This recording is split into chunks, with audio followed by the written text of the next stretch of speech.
Hello guys! In today's video, I'll be showing you how you can put OCO order in Binance 2023. But first, if you are new in this channel, please don't forget to subscribe and turn on the notification bell for more videos like this. So to start, go to your web browser and then search for how to put OCO order in Binance. And then after that, you can see this first option. Just tap on that. It will then direct you to the step-by-step process on how you can put OCO order in Binance. Just follow the simple steps.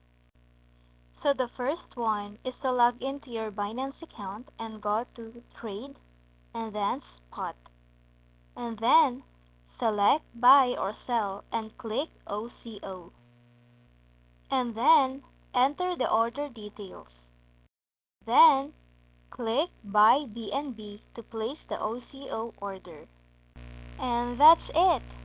Thank you for watching. Don't forget to like and subscribe.